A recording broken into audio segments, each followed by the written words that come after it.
नमस्कार बच्चों, वंदे मातरम, सत श्री अकाल।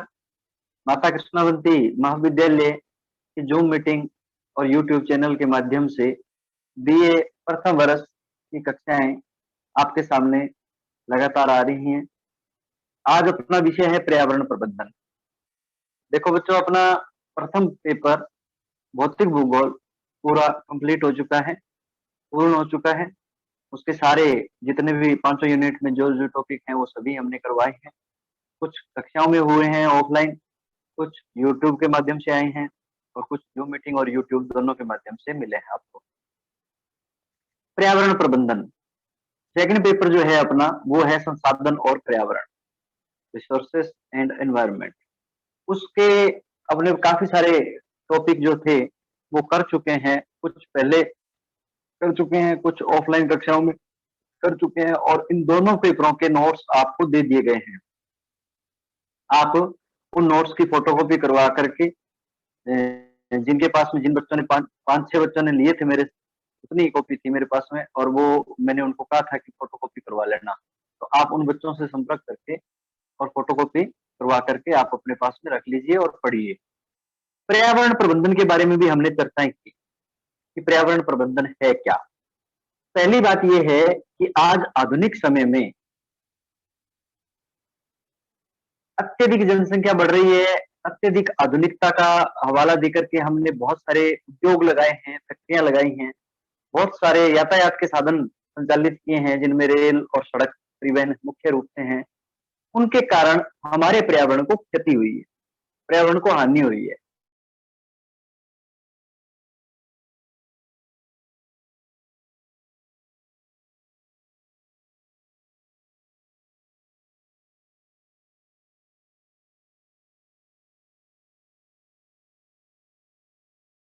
जनसंख्या हो किसी भी स्थिति में गिरावट, उसको बचाने के लिए हमें प्रबंधन की आवश्यकता है, मैनेजमेंट की आवश्यकता है। तो पर्यावरण प्रबंधन, एनवायरमेंट मैनेजमेंट।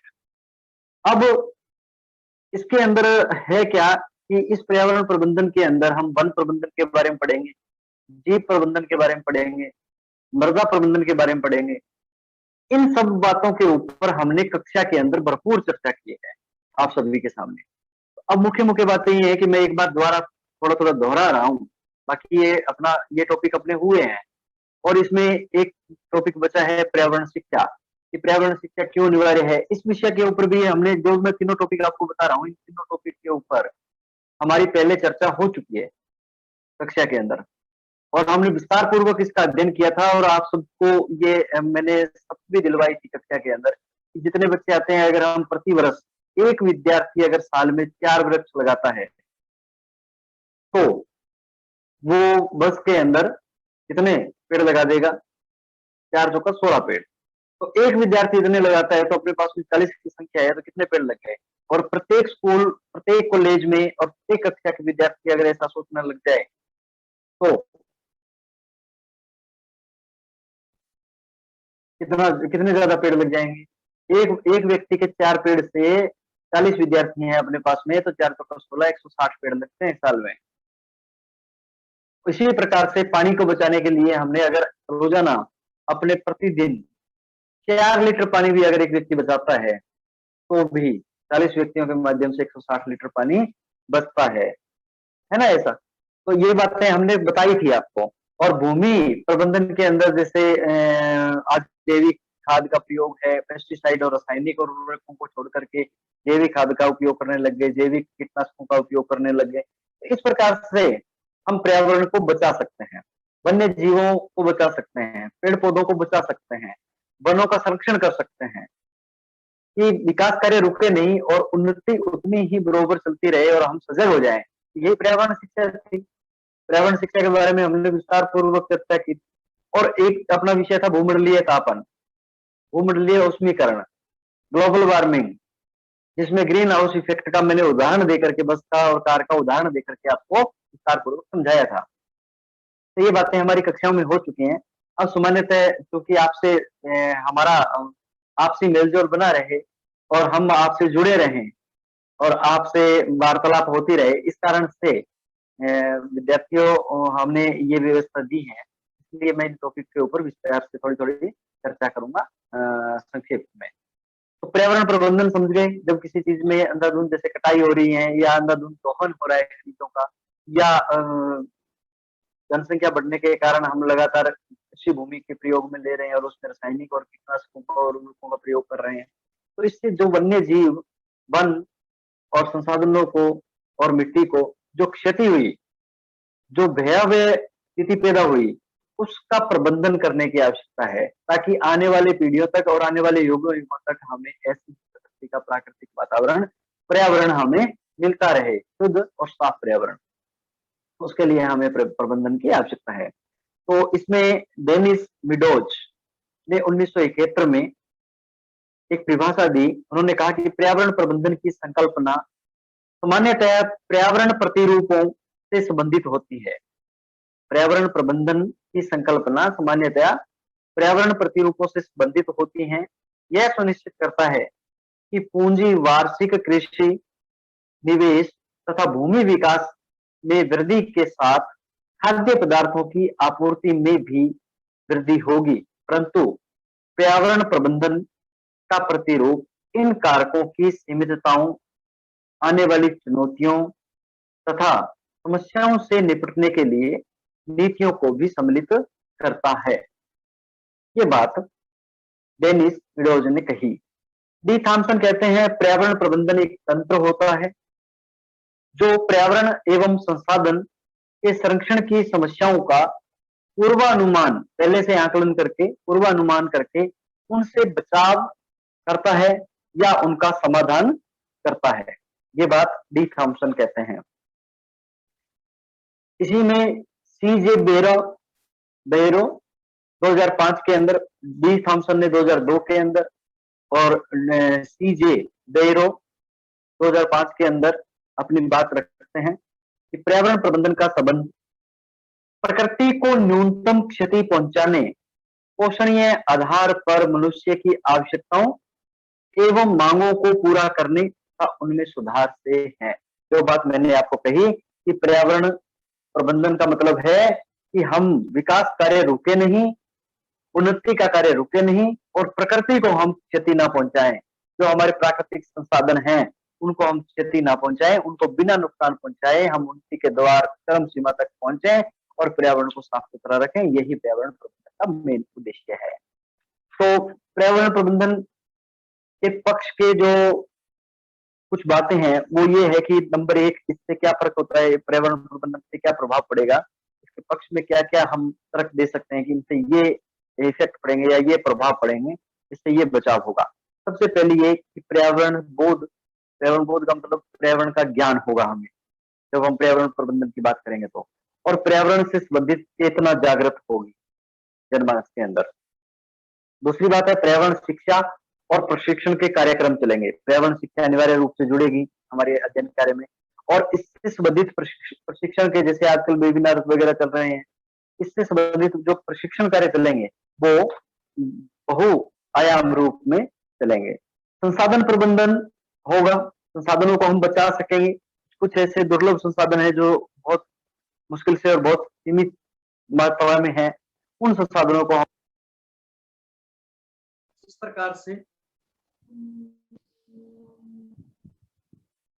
इस प्रकार से हम इन बातों को अध्ययन में ला सकते हैं। इसी प्रकार से पर्यावरण का प्रभाव का मूल्यांकन, पर्यावरण के प्रभाव का मूल्यांकन भी हम बहुत हद से कर सकते हैं कि उसका मूल्यांकन इस प्रकार से कर सकते हैं कि कहाँ क्षति हुई है, कहाँ ह्रास हुआ है पर्यावरण में, कहाँ हम बचाव करना चाहिए, कहाँ ज्यादा अति आवश्यकता है, किन संसाधनों को, किन वन्य प्राणियों को, किस प्रकार की वनस्पति को, किस प्रकार के वनों को बचाने की आज अति आवश्यकता है जो डार्क जोन में जा चुके हैं। इस प्रकार से हम अध्ययन मूल्यांकन कर सकते हैं।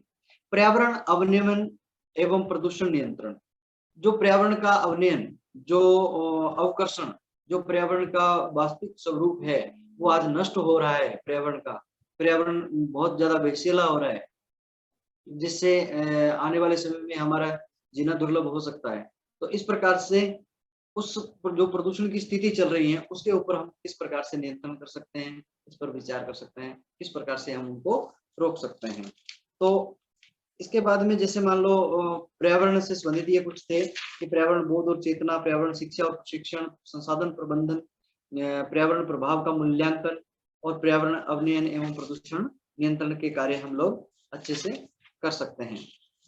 इन्हीं बातों के अंदर अपने जब बात करते हैं मृदा एवं वन संसाधनों का प्रबंधन, तो मृदा संसाधन के ऊपर हमने बहुत विस्तार पूर्वक चर्चा की थी कि मिट्टी किन किन कारणों से मिट्टी में जो उर्वरा शक्ति है वो समाप्त हो रही और हमें किस प्रकार की कृषि के ऊपर बल देना चाहिए, जिसमें मृदा संरक्षण से संबंधित वनस्पति आवरण बढ़ाना चाहिए, हमें वनों का संरक्षण करना चाहिए, समोच्च रेखा कृषि अपनानी चाहिए, वेदिकाकरण कृषि को बढ़ावा देना चाहिए, पलवार बनाना चाहिए और फसल चक्र अपनाना चाहिए, फसल प्रबंधन अपनाना चाहिए, पट्टीदार कृषि अपनानी चाहिए, शोषक कृषि को बढ़ावा देना चाहिए, स्थानांतरित कृषि पर प्रतिबंध लगाना चाहिए, पशु चारण पर नियंत्रण होना चाहिए, अवनलिका पर नियंत्रण होना चाहिए, इस प्रकार से मेड़बंदी करनी चाहिए और बाढ़ क्षेत्रों का संरक्षण होना चाहिए।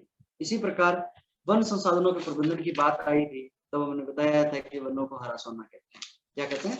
हरा सोना, क्योंकि हमें वनों से नाना प्रकार के प्रत्यक्ष और अप्रत्यक्ष लाभ मिलते हैं और वनों से हमें नाना प्रकार की जड़ी बूटियां मिलती हैं, वनों से हमें नाना प्रकार के फल और औषधियां और ये सब मिलते हैं और उसके अंदर वन्य जीव भी बड़े संरक्षित रहते हैं। तो जो वनोन्मूलन कार्यक्रम चला, जैसे जैसे कृषि कार्य बढ़ता गया, जैसे जैसे उद्योग बढ़ते गए, जैसे जैसे यातायात के साधन बढ़ते गए, वैसे वैसे ही वन घटते गए। वनों को हमने सीमित मात्रा में लाकर के छोड़ दिया। एक स्वस्थ वातावरण बनाने के लिए किसी भी राष्ट्र के अंदर, जिस राष्ट्र की उसकी भूमि होती है, उसके 33% भाग के ऊपर वन होने चाहिए। ये बातें हमने कक्षा के अंदर विस्तार पूर्वक खूब चर्चाएं की थी, तो आज मैं इन बातों को दोबारा से वो रिपीट नहीं करूंगा, आपके सामने संक्षिप्त में बात रख रहा हूँ। तो इन कारणों से वनों का जो उन्मूलन हो रहा है, तो इन उन्मूलन को रोकने के लिए हमें कुछ ऐसी व्यवस्थाएं करनी पड़ेगी कि जो चारागाह के रूप में काम में ले रहे हैं, स्थानांतरित कृषि का प्रयोग आज भी कर रहे हैं, आज भी विषयों के अंदर बहुत सी जगह स्थानांतरित कृषि चल रही है। स्थानांतरित कृषि के ऊपर जो ट्रांसफार्मिंग एग्रीकल्चर है, उसके ऊपर जो विषय आया था, जिसमें अलग अलग नाम से, जैसे चेना, मिल्पा, पेंडा, झूमी, ये नाम मैंने आपको बताए थे। तो इन कृषियों से संबंधित जो कृषि कार्य हो रहा है स्थानांतरित कृषि का, वनों को जला करके, वो जो वन नष्ट होते हैं, ऐसी कृषि के ऊपर प्रतिबंध लग के उन लोगों को स्थायी कृषि क्षेत्र देना चाहिए। जो भूमि अनावश्यक में बिना वनों के जो पड़ी है, उस भूमि के अंदर उनको स्थायी कृषि दिया जाए और उनके स्थायी निवास बनाए जाए, ताकि स्थानांतरित कृषि के ऊपर प्रतिबंध लग सके। इस प्रकार से वनोन्मूलन जो जिन कारणों से हो रहा है, उन कारणों के ऊपर कड़ाई से और सख्ताई से नियम लागू करके हम वनों को बचा सकते हैं। वन्य जीव संरक्षण और प्रबंधन, वन्य जीव संरक्षण के अंदर आपने देखा होगा बहुत से वन्य जीव ऐसे हैं जो आज समाप्त हो चुके हैं, जिनका सिर्फ हम नाम सुन सकते हैं, नाम का भी पता नहीं है पूरा किस प्रकार का जीव था वो। बहुत सी ऐसी दुर्लभ प्रजातियां हैं जीवों की जो आज समाप्त होने के कगार पर हैं। कुछ ही क्षेत्रों में बहुत सीमित सी बची हैं और उनका भी पता नहीं है कि वो कितने दिन टिक पाएंगे अगर हमने प्रबंधन नहीं किया तो वन्य जीव प्रबंधन से संबंधित 1972 के अंदर एक कानून बना था, वन्य जीव अधिनियम कानून बनाया था, जिससे संबंधित हमने बहुत सारे वन्य जीव संरक्षण अधिनियम 1972 के अंदर बहुत सारे मुद्दे उठाए थे, जिससे संबंधित हमने कुछ विशेष राष्ट्रीय उद्यान, राष्ट्रीय पार्क, वन्य जीव संरक्षण अधिनियम के तहत कौन कौन सी बातें आती हैं, जैसे उनमें से जो रिजर्व 10 सूचियां थी उनके ऊपर भी हमने चर्चा की थी।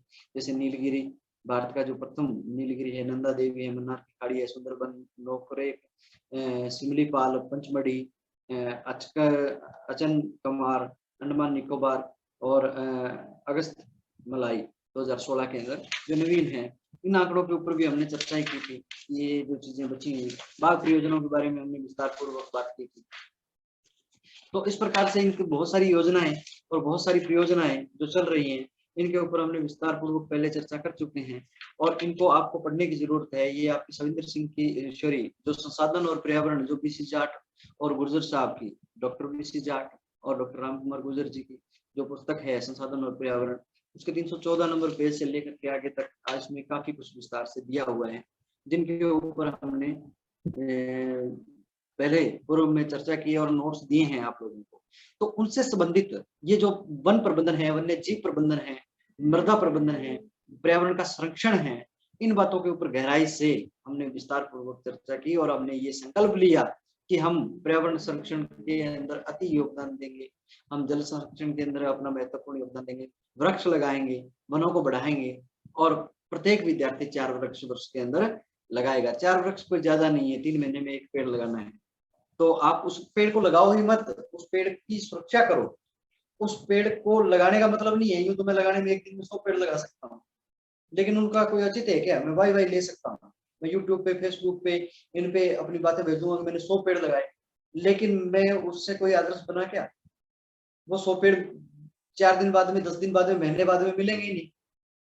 क्यों? क्योंकि मैंने संभाल नहीं की। इससे अच्छा ये है कि आप चाहे भले ही 1 पेड़ लगाएं, मैं 4 का बोल रहा हूँ, आप भले ही 1 पेड़ लगाएं साल में 1 बार, लेकिन उस पेड़ की सुरक्षा करें, उस पेड़ को देखभाल करें, उस पेड़ को पानी पर्याप्त मात्रा में, जो उसको खाद वगैरह जो चाहिए वो दें, उसकी सार संभाल करें, वो समाप्त ना हो, पशु पक्षियों से उनसे बचाया जाए, तो ही सार्थकता है हमारा जीवन, नहीं तो नहीं।